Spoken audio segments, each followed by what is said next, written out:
For our fourth video, we are going to do another optical rotation.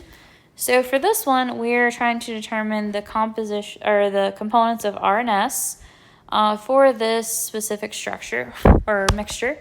So I have a specific rotation of S enantiomer is that value. Okay, so here I can actually say the S enantiomer because it told me is the minus enantiomer. I can go ahead and make that assumption that R would be the positive, and that's only because I was told that S was minus. All right, a researcher attempted to synthesize an enantio-pure form, but synthesize it with a specific rotation of negative 27. So my observed here of is equal to negative 22.7 degrees.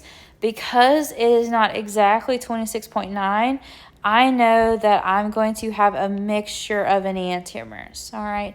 If he was able, or she, if he or she, excuse me, was able to synthesize an enantio-pure form, I would have gotten either one of these numbers, whether that be R or the S.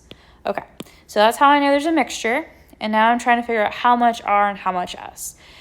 They were pretty close. 22 is not that far off from 26, but let's figure out exactly how much. So the first thing I'm going to do is going to find my EE. So my percent EE is going to be the optical rotation of the mixture, which is the negative 22.7 degrees. I know, so now I'm going to divide it by the specific rotation of my pure enantiomer. Now, I can tell you that there is going to be more S than R, and that's because this value is minus. So I'm going to use the rotation. I just like it when my signs cancel. So minus and minus, they all cancel out to give me a positive. So I'm going to use minus 26.9 degrees here times 100%. And so what this will tell me is how much more of S there is than R in terms of what's not being canceled. So 22.7 divided by 26.9 times 100%. All right, so I have about 84% of an EE. Like I said, that's pretty close. 84% is pretty high.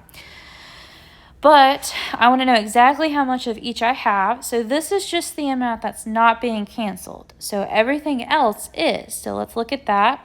So to determine what is being canceled or what the racemic portion is, I would subtract that 84% from 100, and I should get 16%.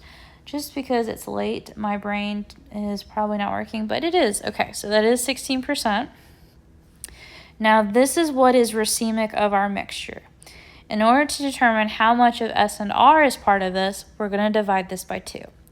So 16% divided by 2 will give me 8%. And that 8% should be the percentage, all right? So our major is S, so this is percent R. For percent S,